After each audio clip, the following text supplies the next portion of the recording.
नमस्कार दोस्तों, मैं सरस्वती ढालिया फाजिल्का पंजाब से आपका अपने ही चैनल सरस्वतीज़ गार्डन में हार्दिक स्वागत करती हूँ।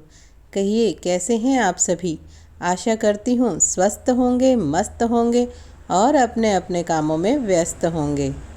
तो आज हम बात करेंगे इस बेहद ही खूबसूरत वाइन प्लांट कह लीजिए या बुश वैरायटी कह लीजिए, जो आपके घर की बाउंड्री को या रेलिंग को इतना फूलों से भर देगी कि आने जाने वालों की जो निगाहें हैं वो घर की बाउंड्री से नहीं हट पाएगी, लोग देखते ही चलेंगे। तो इस वाइन का नाम है क्लेरोडेंड्रम। क्लेरोडेंड्रम स्प्लेंडेस ग्लोरी ट्री या फ्लेमिंग ग्लोरी वोवर। इसे ऑरेंज ब्यूटी के नाम से भी जाना जाता है। यह एक उष्णकटिबंधीय पश्चिमी अफ्रीका के मूल निवासी लेमियसी परिवार के कैलेडेंड्रोन जीनस में फूलों के पौधों की एक प्रजाति है। एक्चुअल में नाम ही इतना कठिन है, बाकी इसकी जो प्रोपगेशन है या जो रखरखाव है वो बिल्कुल भी मुश्किल नहीं है। नाम को सुनकर मत घबराइएगा। ये बहुत ही हार्डी प्लांट है जिसे बहुत ही कम देखभाल रख रखाव की आवश्यकता होती है। एक बार आप अपने इसे गार्डन में ले आए तो ये आपको छोड़कर कभी भी जाने वाला नहीं है। एक ऐसा पौधा बहुत ही ज़्यादा मात्रा में फूल देता है। आप देख पा रहे होंगे कैसे मोतियों जैसे गुच्छे इसकी प्रत्येक नोड एरिया पर लगे हुए हैं। ऐसा लगता है मानो किसी ने छोटे छोटे बीड्स इन पर लटका दिए हों या रख दिए हों। बहुत ही सुंदर फूल होते हैं, डार्क ऑरेंज या डार्क रेड कलर के। बात करें इसकी मिट्टी को तो इसे भी बाकी पौधों की तरह normal well drain garden soil ही चाहिए, जिसके अंदर एक भाग रेत, एक भाग कंपोस्ट, एक भाग गार्डन की सॉइल और बाकी थोड़ी मात्रा में फंगीसाइड, नीम खली, हल्दी इत्यादि हों। इसमें हर जगह ऐसे नोड एरिया पाए जाते हैं जिनसे आप इसे आसानी से प्रोपोगेट कर सकते हैं। इसे प्रोपोगेट करने के लिए आप इसे डायरेक्ट मिट्टी में भी लगा सकते हैं और पानी में भी ग्रो कर सकते हैं। बिना कटिंग के सीधा ही अगर ये बेल के साथ जुड़ी हुई नोड एरिया को हम मिट्टी में दबाकर छोड़ देते हैं तो 1-1.5 महीने में ही हमारा पौधा तैयार हो जाता है। इसीलिए इसे किसी खास देखभाल की भी ज़रूरत नहीं है। अगर खाद की बात करें तो इसे सिंपली वर्मी कंपोस्ट या गोबर की खाद ही चाहिए होती है। दूसरी किसी भी प्रकार के किसी चीज़ की इसे कोई आवश्यकता नहीं होती, क्योंकि ये बेल बाहर की तरफ लटक रही है तो इस पर मिट्टी जो है वो ज़्यादा दिखाई दे रही है। अभी मैंने इसे धोया नहीं है। जब ये धुली हुई और साफ़ इसकी पत्तियाँ होती हैं तो ये पत्तियाँ इतनी ज़्यादा चमकदार और शाइनी होती हैं कि इन्हें देखते ही बनता है। अभी जैसे इस पर बहुत फूल आएंगे, बहुत ज़्यादा फूल होंगे, बम्पर फ्लावरिंग होगी, लेकिन जब इसमें फूल नहीं आएंगे कुछ टाइम पीरियड के बाद में, जब इसका थोड़ा सा डोरमेंसी का पीरियड होगा। पहली बात तो इसमें डोरमेंसी वाला कोई सिस्टम ही नहीं है। नॉर्मली जो प्रकृति का नियम है पुराने पत्ते गिराना और नए नए पत्ते आना, उसी प्रकार से जब इसकी फ्लावरिंग बंद हो जाती है थोड़े समय के बाद में, तब इसके पत्ते देखने में इतने ज़्यादा सुंदर होते हैं क्योंकि ये बहुत ही ज़्यादा डार्क ग्रीन कलर के हो जाते हैं। जब गर्मियाँ हमारी पीक पर होती हैं उस वक्त, अभी ये लाइट ग्रीन दिखाई दे रहे हैं, लेकिन उस वक्त इसके पत्ते इतने ज़्यादा सुंदर होते हैं कि आपको फूलों की कमी महसूस ही नहीं होगी। बात करें इसके थोड़े रख रखाव की तो इसकी मिट्टी की 15 से 20 दिनों में गुड़ाई करते रहें, और जो नीचे के एरिया है इसका तने वाला, वहाँ के पत्ते इसके 3 से 4 इंच की जितनी दूरी पर आप हटा दें ताकि इस पर किसी कीड़े मकोड़े वगैरह का अटैक ना हो। बात करें इसकी लोकेशन की तो इसे हमें ऐसी जगह रखना है जहां इसे 5 से 6 घंटे की प्रॉपर धूप मिलती रहे, क्योंकि किसी भी फ्रूटिंग और फ्लावरिंग वाले प्लांट को धूप मिलना बहुत ही ज़रूरी होता है। इसके जो फूल हैं वो नवंबर से मार्च तक खिलते हैं और गुच्छों में फ्लावरिंग होती है।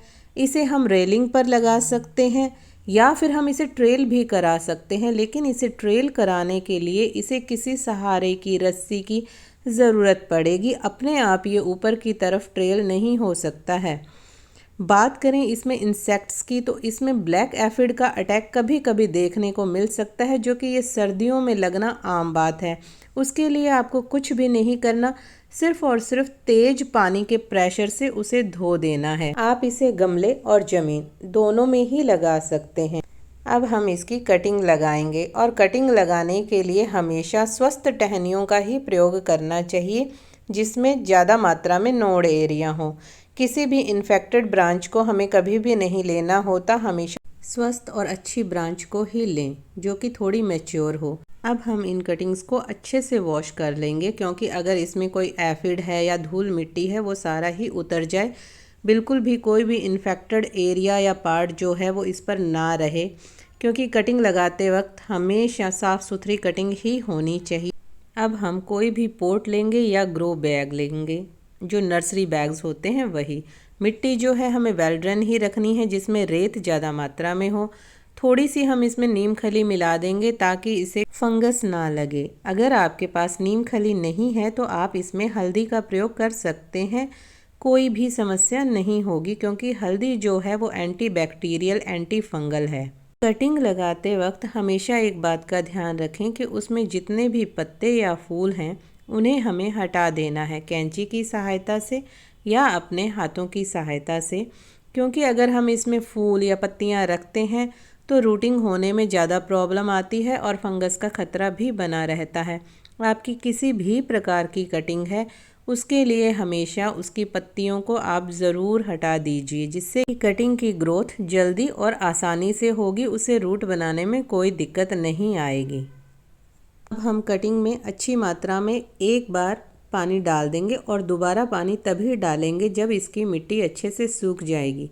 आप चाहें तो इसे किसी बोतल से या प्लास्टिक पॉलीथीन की थैली से कवर करके भी रख सकते हैं, जिससे इससे पत्तियां निकालने में सहायता मिलेगी। ये कटिंग हमारी 15 या 20 दिन में तैयार हो जाएंगी। हमने इतनी कटिंग लगाई है तो उम्मीद है कि इनमें से एक दो ख़राब भी हो सकती हैं। अब देखिए मैंने इतनी पत्तियां इसमें से हटा दी हैं, फूल हटा दिए हैं, क्योंकि अगर आप अभी इसकी पत्तियां या फूलों का लालच करेंगे तो आपकी कटिंग को सफलता नहीं मिलेगी। इसलिए हमेशा ध्यान रखें, कटिंग लगाते वक्त पत्तियां हटा दें। ये जो नोड एरिया आपको दिखाई दे रहे हैं यहीं से इसकी पत्तियां निकलेंगी, क्योंकि हमने दो नोड एरिया मिट्टी के नीचे दबा दिए हैं, उनमें से जड़ें निकलेंगी और ये ऊपर के हिस्से से ग्रोथ जो है वो हमें दिखाई देने लगेगी। जब नई पत्तियां आने लगे तो समझ जाइएगा कि हमारा जो प्लांट है वो तैयार हो चुका है। वैसे ये एक ऐसा प्लांट है जिसे बहुत ही कम केयर की ज़रूरत होती है और पानी भी इसे सीमित मात्रा में ही चाहिए। अक्सर ज़्यादा पानी की वजह से ही हमारे पौधे खराब होते हैं, तो हमेशा पानी जो है वो मिट्टी चेक करके ही दें। चाहे आपके पास कोई भी प्लांट है, हमेशा ध्यान रखें कि उसकी मिट्टी को पहले चेक करें। अगर वो 1-2 इंच ऊपर से सूखी हुई है तभी उसमें पानी दें। बार बार किसी भी पौधे या कटिंग में बार बार पानी ना दें। तो दोस्तों याद रखिए, जीवन में हमेशा शुक्र और सब्र ये 2 ही चीज़ें हैं जो हमारी ज़िंदगी को आसान बनाती हैं। हमेशा उस परम पिता परमात्मा का शुक्र अदा कीजिए। उन्होंने जो कुछ हमें दिया है वैसा बहुत कुछ है जो लोग आशा रखते हैं, यानी कि बहुत लोगों से अगर हम पीछे हैं तो बहुत ही लोगों से हम आगे भी हैं।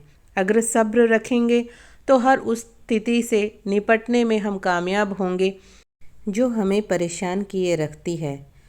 अगर आप भगवान पे भरोसा रखते हैं तो सब कुछ भगवान के हाथों में सौंप कर निश्चिंत हो जाएं, क्योंकि भगवान हमारे लिए कभी बुरा नहीं सोचेंगे।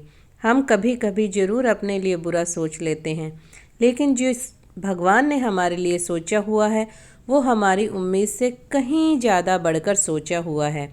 इसीलिए जीवन में कभी भी दुखी ना हो, हमेशा विश्वास रखें कि भगवान है हमारी समस्याओं का निवारण करने के लिए।